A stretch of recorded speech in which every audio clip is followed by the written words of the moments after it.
Milano al Vicentino è allarme per i contagi di alcuni turisti rientrati dalla Croazia e positivi al Covid-19. Scatta l'isolamento e la caccia ai contatti. Dopo le polemiche e i disordini dei giorni scorsi, in queste ore è iniziato lo svuotamento della struttura della Croce Rossa Jesolo. Zaia, questi centri sono anacronistici. In arrivo il nuovo DPCM che dovrebbe essere sul tavolo del Consiglio dei Ministri domani. Ci sarebbe il via libera, crociere e fiere con distanziamenti e mascherine, ancora stop invece per stadi e discoteche. Orrore a Corbola, nel Rodigino, 45enne con problemi psichici colpisce al collo con una forbice il padre 85enne da tempo malato. L'uomo muore dopo poche ore in ospedale. Tragedia della strada al Lido di Jesolo, muore Roberto Borella, 56 anni, albergatore molto noto in città, titolare dell'Hotel Trento. Maxi operazione della Guardia di Finanza di Este che scopre 66 lavoratori agricoli irregolari, 4 dei quali con reddito di cittadinanza. Da ottobre arriva l'app regionale contro le alluvioni, si potrà monitorare in tempo reale il livello dei fiumi, fondamentale il contributo dei cittadini. Conto alla rovescia per il campionato italiano di ciclismo che dal 21 al 23 agosto sarà ospitato dal Veneto, in particolare a Bassano, Marostica e Cittadella. La presentazione stamane a Venezia con il governatore Zaia. Telespettatori di Antena 3, buonasera e ben ritrovati con l'edizione regionale dei nostri telegiornali. Diamo subito uno sguardo insieme anche con la grafica al bollettino di Azienda Zero arrivato pochi minuti fa in redazione. Vedete che sono 19 i casi in più registrati nelle ultime ore in Veneto rispetto al bollettino della mattinata. Complessivamente dunque sono 20.371 le persone con tampone positivo, naturalmente da inizio emergenza. Per quanto riguarda i ricoveri abbiamo 5 pazienti in meno nelle aree non critiche degli ospedali del Veneto, mentre si registra un paziente in più ricoverato in terapia intensiva. Complessivamente sono 9 di questi 7 positivi. Fortunatamente, come stamattina, anche in serata non si sono registrati nuovi decessi nelle ultime ore nella nostra regione. Ma intanto in Veneto scatta l'allarme proprio relativo ai nuovi positivi dopo che 2 diciottenni padovane di rientro da una vacanza in Croazia sono risultate positive al Covid. 13 i giovani tra i 18 e i 20 anni in isolamento nella sola provincia di Padova, e poi tamponi in corso anche tra i bambini che frequentano il centro estivo di Padova Nuoto. Tutto questo nel nostro servizio d'apertura. In vacanza in Croazia ci sono state dal 25 luglio al 1 agosto. Al rientro la febbre, i primi sintomi. Sono positive al coronavirus, sono a casa e stanno bene 2 giovani diciottenni padovane reduci da un viaggio premio per la maturità.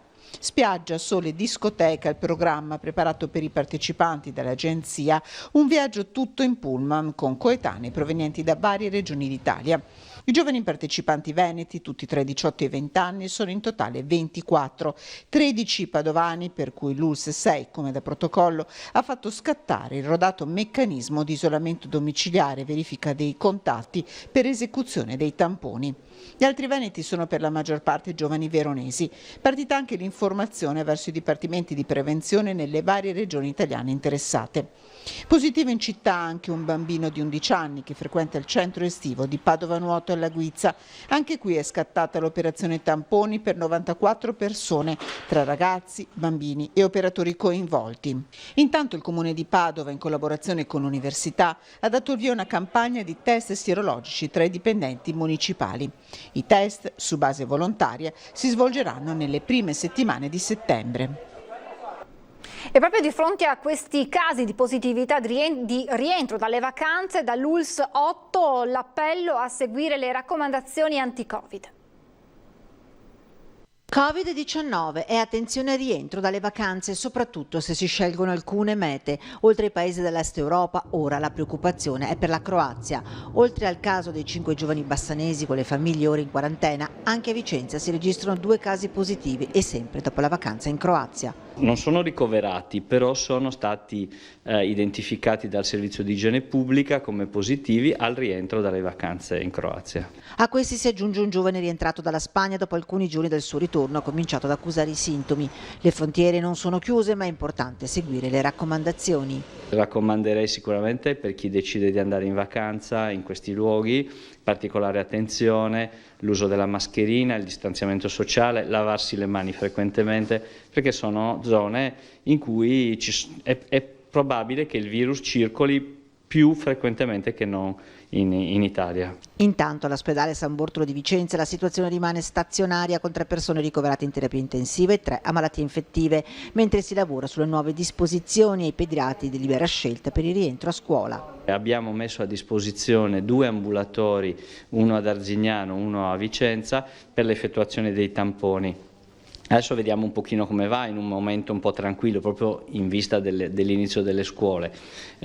Abbiamo circa una quarantina di disponibilità al giorno per questi tamponi per i bambini. I pediatri dovranno fare una diagnosi differenziale tra l'influenza vera e propria o le sindromi parainfluenzali e un eventuale Covid.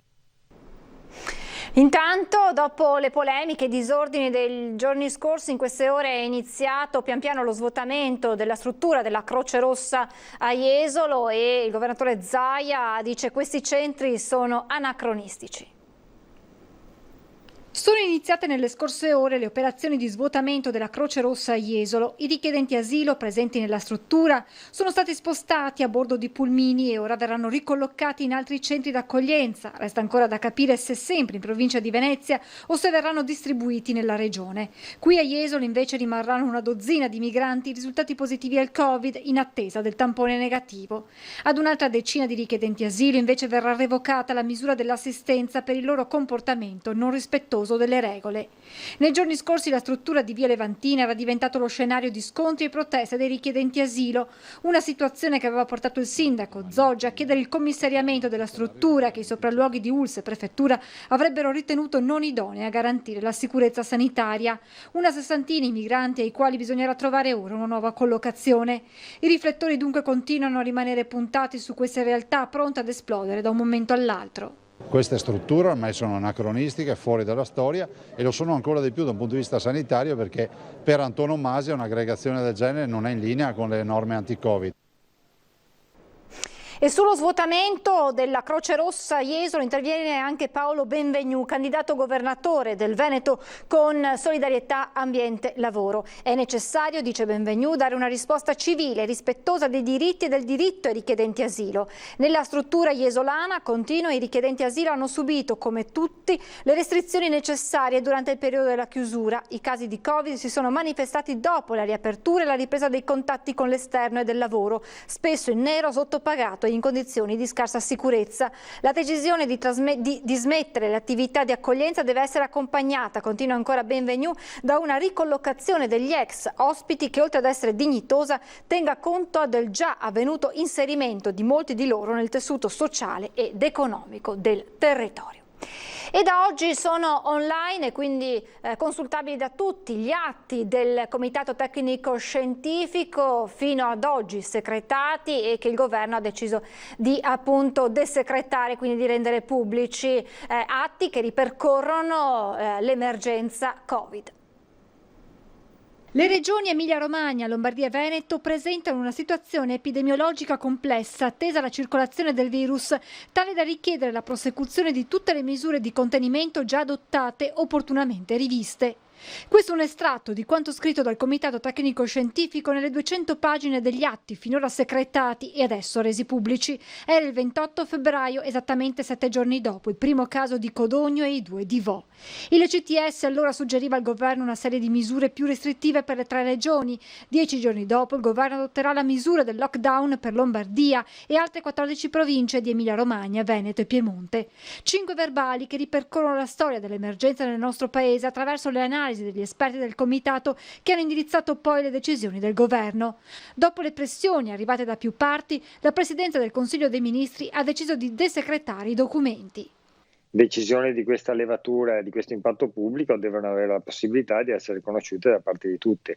D'altro canto non c'è assolutamente nulla da nascondere, anzi ci mancherebbe anche altro. Gli atti in quanto tali devono essere resi pubblici perché sono la fonte di riferimento poi per le scelte politiche che devono tener conto naturalmente di tutti gli approfondimenti scientifici che sono stati fatti. E le indicazioni del Comitato Tecnico Scientifico continuano a guidare le scelte del governo anche in vista del prossimo DPCM, che dovrebbe vedere la luce tra sabato e domenica con disposizioni in vigore già da lunedì 10 agosto. Restano confermate le misure di prevenzione come uso della mascherina, distanziamento e igienizzazione delle mani, via libera alle crociere e alle fiere, stop invece per stadi e discoteche, novità già anticipate dal ministro Speranza per i mezzi pubblici con il ritorno della distanza tra i passeggeri. Credo sia semplicemente la prosecuzione delle misure in corso, esattamente come ha deciso Zaia. Zaia stesso ha detto che da qua al 15 di ottobre ci sarà in Veneto una prosecuzione, delle norme di sicurezza che sono state individuate nel corso della scorsa settimana. La stessa cosa avviene di fatto a livello nazionale. La conferenza delle regioni ha condiviso una proposta da avanzare al governo relativa alla partecipazione del pubblico agli eventi sportivi, che può essere consentita esclusivamente nel settore degli impianti sportivi nei quali sia possibile assicurare la permanenza presso la postazione seduta segnata nel rispetto del distanziamento sociale, sia frontalmente che lateralmente di almeno 1 metro, e per gli ambienti al chiuso con obbligo di utilizzo della mascherina a protezione delle vie respiratorie. È quanto si legge in una nota della conferenza delle regioni riunitasi oggi. In ogni caso, si aggiunge, tutti gli spettatori devono indossare la mascherina dall'ingresso fino al raggiungimento del posto. Per i bambini valgono le norme generali e comunque ogni qualvolta ci si allontani dallo stesso, incluso il momento del deflusso. Siamo adesso alla cronaca con la tragedia che si è consumata nel Rodigino, a Corbola. Uccide il padre malato a colpi di forbice, a perdere la vita Terenzio Roma, 85enne imprenditore in pensione, spirato all'ospedale di Adria la scorsa notte per le ferite al collo infertegli dal figlio di 45 anni, ora in stato di fermo all'ospedale di Adria. Secondo quanto accertato dai carabinieri, il figlio, che a quanto pare soffrirebbe di disturbi psichici, avrebbe piantato una forbice nel collo dell'anziano padre malato terminale. L'episodio è avvenuto intorno alle 19:30 di ieri. Nonostante le lesioni fossero lievi, l'anziano è deceduto intorno alle 23. Il sostituto procuratore Ermindo Mammucci indaga ora per omicidio. Lavoravano in nero e percepivano il reddito di cittadinanza. La maxi operazione della Guardia di Finanza di Este ha fatto emergere 66 lavoratori agricoli irregolari, 4 dei quali appunto percepivano il reddito di cittadinanza. La Guardia di Finanza di Este ha individuato 66 lavoratori in nero irregolari, di cui 4 beneficiari di oltre 50.000 euro di reddito di cittadinanza poi revocato. Tutto è partito durante il periodo del lockdown, quando i militari del reparto di Este avevano fermato un autocarro con a bordo 4 marocchini sprovvisti del modello di autocertificazione, che avevano giustificato il loro spostamento per motivi di lavoro. Gli operanti si sono insospettiti al fatto che in pieno lockdown e per l'appunto nel giorno di Pasqua un autocarro circolasse con 4 persone a bordo. Gli occupanti erano tutti cittadini extracomunitari e avevano dichiarato di essere dei lavoratori agricoli che si stavano recando al lavoro su terreni siti nel comune di Tribano. Grazie alle indagini, gli uomini della finanza sono riusciti ad accertare come fossero assunti con contratti irregolari dal datore di lavoro che avevano indicato e che su quest'ultimo, anche lui extracomunitario, gravasse già un rifiuto al rinnovo di permesso di soggiorno perché denunciato per caporalato. A questo punto i controlli mirati al contrasto del lavoro sommerso hanno permesso di riscontrare che tutti i 66 dipendenti occupati in attività agricola erano assunti irregolarmente o completamente in nero. Al datore di lavoro sono state contestate sanzioni per oltre 74.000 euro. Infine le indagini hanno permesso di accertare che 4 lavoratori percepivano il reddito di cittadinanza, misura assistenziale revocata con il recupero dei 12.000 euro già erogati e il blocco degli ulteriori 38.000. Ma l'operazione fa parte di controlli ad ampio spettro, messi in atto dal Comando Provinciale delle Fiamme Gialle in materia di prestazioni sociali agevolate, che hanno permesso di recuperare 136.000 euro. 21 erano afferenti proprio i soggetti percettori del reddito di cittadinanza. Sono stati indagati 31 nuclei familiari e in particolare nel 90% dei casi, quindi in 19 situazioni sulle 21 esaminate, è emersa appunto una situazione di non spettanza del beneficio. Tragedia della strada questa mattina al Lido di Jesolo, in uno scontro tra un'auto e uno scooter in via Equilio ha perso la vita Roberto Borella, 56 anni, albergatore molto noto in città, titolare dell'Hotel Trento. L'uomo è stato sbalzato dal suo scooter dopo l'impatto con una BMW. L'albergatore è morto sul colpo, sul posto la polizia locale per i rilievi e le indagini dovranno chiarire anche l'esatta dinamica del drammatico incidente. E grave incidente nel pomeriggio invece a Reschigliano di Campodarsego nel Padovano, un anziano si è ribaltato nella canaletta che corre lungo via Isonzo con il suo trattorino tagliaerba. Ad accorgersi dell'incidente la vicina che ha chiamato i soccorsi, sul posto i vigili del fuoco di Padova che lo hanno tratto a riva. L'uomo era rimasto a lungo nell'acqua ed è stato rianimato a lungo dai sanitari del 118 che lo hanno trasportato in condizioni critiche all'ospedale di Padova. E oggi con le nostre telecamere siamo tornati a Solagna, gravemente colpita dal maltempo dei giorni scorsi, e siamo saliti da paese verso monte. Abbiamo trovato uno scenario davvero impressionante.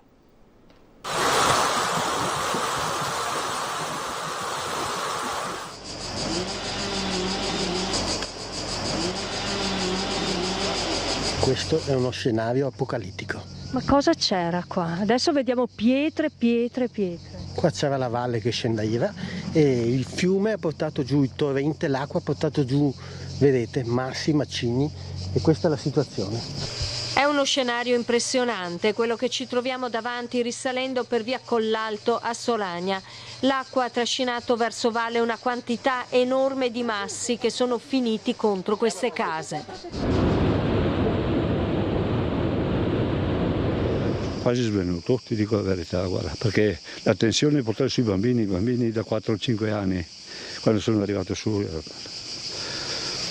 guarda, impressionante. Io penso ho 75 anni, però guarda, una cosa così bisogna provarla, perché pensa quei sassi qua che ti battono contro la casa e non avevamo scampo di uscire perché correva l'acqua sia a destra della casa sia a sinistra. Una cosa impressionante, guarda. Attimi di paura che il signor Bruno Smagnotto non dimenticherà mai. Ha portato in salvo i suoi 4 nipotini ai piani superiori della casa. Intorno i 2 fiumi di fango e pietre. Un rumore tremendo, la casa che tremava. Stessa sorte anche per l'abitazione del dottor Antonio Ricciuti, per tanti anni medico di famiglia in paese. Ecco, lì tutto il materiale ha sfondato vetri e ha sfondato porte, è entrato in casa insieme all'acqua che praticamente ha raggiunto un'altezza di 2 metri e passa, come vedete. E siamo, non dico disperati, ma scoraggiati, questo sì. Girando per queste case, incontrando questa gente, parlando con loro, emerge prepotente il tema della sicurezza. Inutile, ci dicono, lavorare a valle se non si sistema a monte. E così con il signor Bruno raggiungiamo il punto critico da dove è partito il fiume di fango che ha invaso Solagna. Se hanno fatto una valle larga 4 metri i nostri vecchi e tu per l'imboccatura fai 1 metro, come fa a ricevere l'acqua? Si vede che c'erano queste precipitazioni anche una volta, oppure hanno previsto? Il danno è partito da qua. I residenti puntano il dito su lavori eseguiti qualche anno fa, un tubo insufficiente, l'acqua costretta in questa grata e quindi nella condotta di cemento, troppo piccola rispetto alla valle. Il materiale che ha portato via è quasi tutto da qua, è da sotto, dove ha trovato il tubo che non recepiva, che è stato intasato logicamente. Se c'era la valle, ma sono polemico. È il momento di fermarci per qualche istante di pubblicità, tra poco.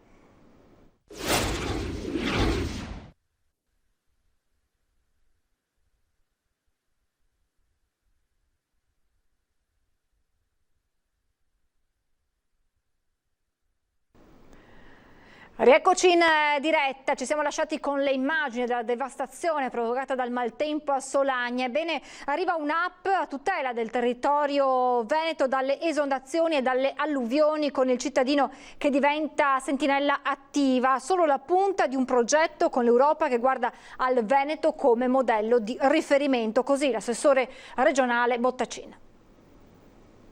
Le alluvioni sono dei fenomeni naturali con i quali devi convivere. Così il segretario generale dell'autorità di bacino, facendosi portavoce della direttiva europea in materia. Quindi ecco arrivare una delle soluzioni al problema, con il cittadino che diventa parte attiva a tutela del suo territorio, grazie alla nuova applicazione dove con foto e video potrà segnalare criticità, dati e allagamenti. Tutti i cittadini sono coinvolti, anche con partecipazione attiva, quindi questo è uno strumento che viene dato ai cittadini adeguatamente formati, che consente ai cittadini di essere osservatori sul proprio territorio, informare chi deve prendere le decisioni in tempo reale, per far sì che poi dopo le decisioni vengano prese e vengano fatte le adeguate comunicazioni per tempo alla popolazione per mettersi in salvo e per adottare quelle che sono le misure necessarie per garantire il rischio minimo possibile. L'applicazione, operativa dal prossimo ottobre, rientra nel piano di gestione del rischio alluvioni contemplato dalla Regione Veneto con l'autorità di bacino delle Alpi Orientali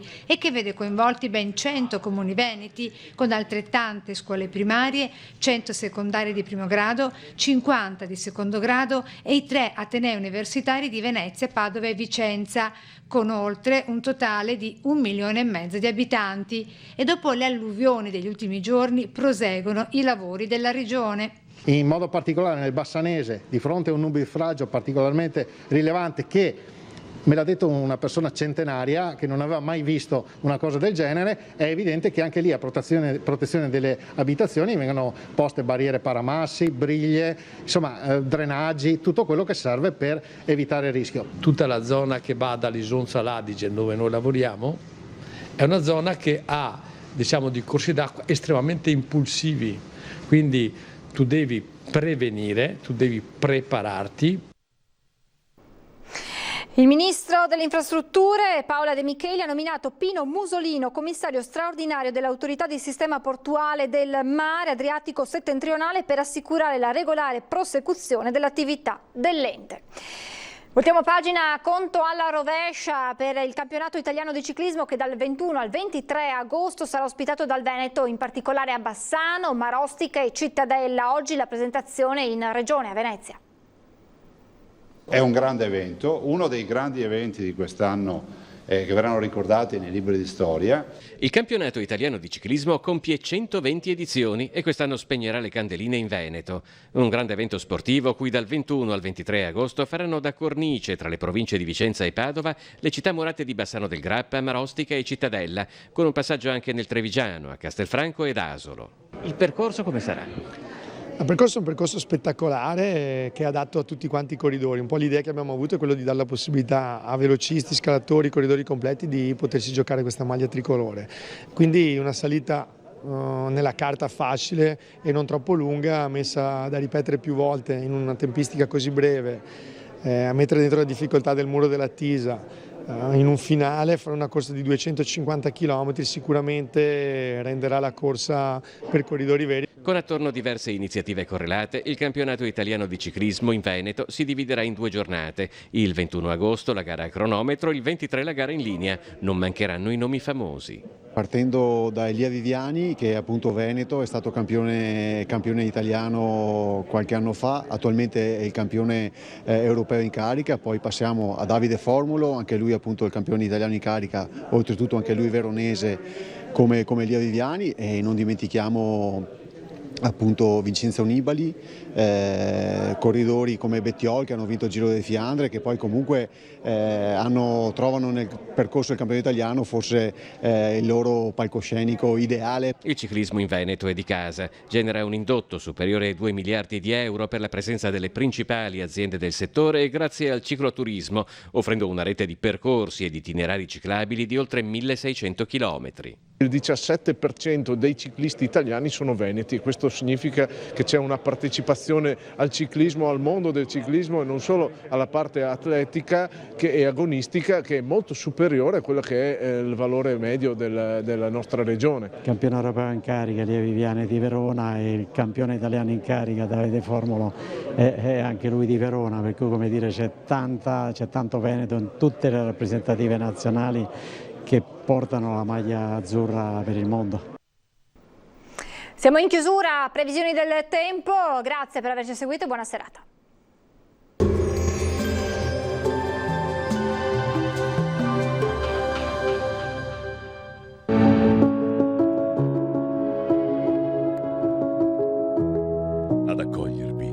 sarà Conegliano.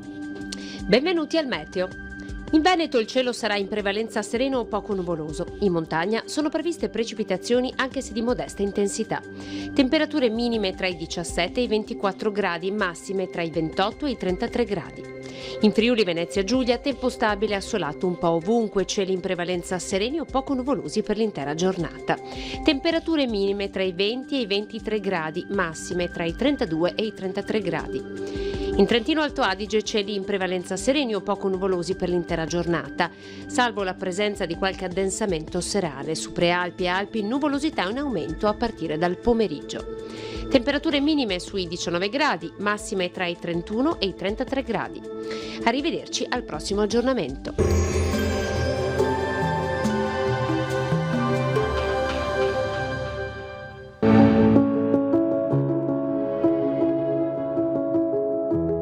Ad accogliervi sarà Conegliano.